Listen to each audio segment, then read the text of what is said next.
Двореца, бивша лятна резиденция на румънската кралица Мария, е разположен на около 2 км югозападно от град Балчик. Към момента тази територия е имот публична държавна собственост, представляващ терен и сгради, находящи се в град Балчик, местност Двореца, архитектурно-парков комплекс Двореца.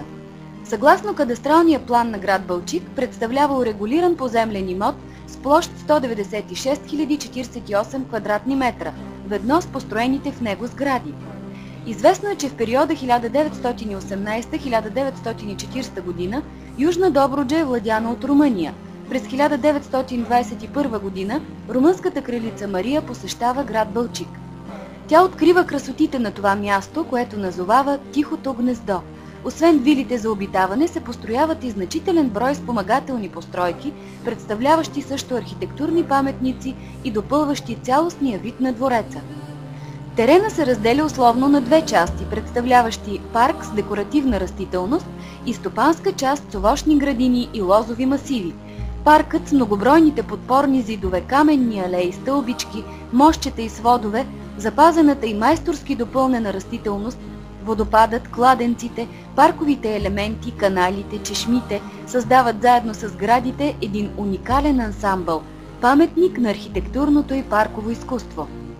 Градините в парка са изпълнени с цветя, по-забележителни от които са вид черни холандски лалета, нарциси, ириси, орхидеи, туберози, кремове, лилиум, делфиниум, фолия дигиталис, климатиси, японски рози, жасмини и много други, включително водни лилии в басейните, а също така и с редки за тогава видове декоративни растения, като магнолия, грандифолия, рустофина, евоним.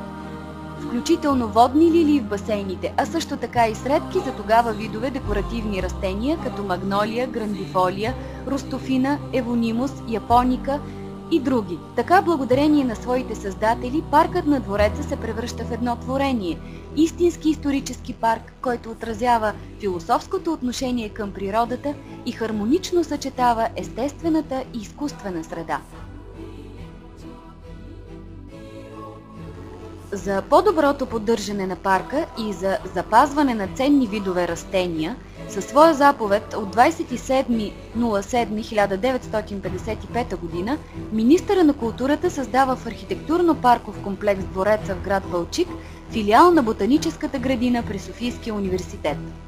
На филиала се предоставят само за безвъзмездно ползване тези части от комплекса, които представляват паркове и градини, заедно с необходимите градински сгради, парници и съоръжения.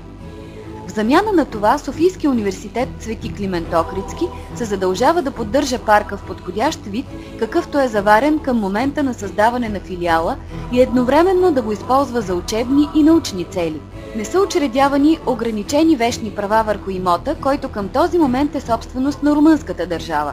От тогава филиалът на Ботаническата градина към Софийския университет Свети Климент Охридски присъства в Двореца и чрез създадената местна структура – градинари и техници, поддържа аранжирането на цветните лихи, както и обогатява някои растителни видове, създава кактусовата колекция.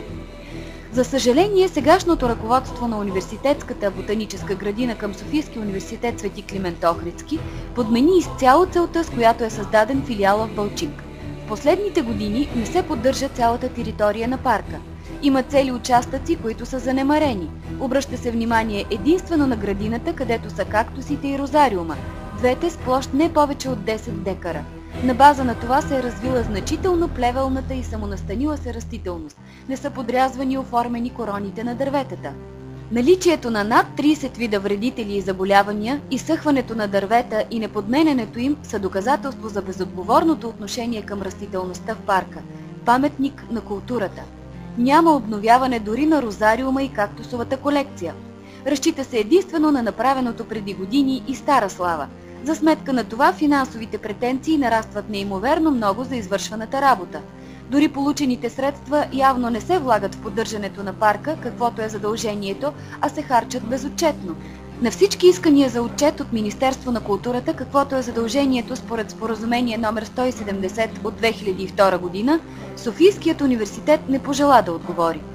По протокола от 2001 година на Ботаническата градина трябваше да се извърши фитосанитарна оценка, паспортизация на растителността в парка и ред други мероприятия с цел оздравяване и възстановяване на растителността и експонирането й в паметника на културата.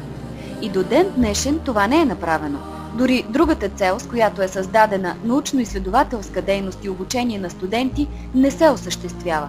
От казаното до тук се вижда, че не е целесъобразно поддържането на парка, паметник на културата, да става от филиала на Ботаническата градина към Софийския университет. Това ще доведе до неговото безвъзвратно унищожение и погубване.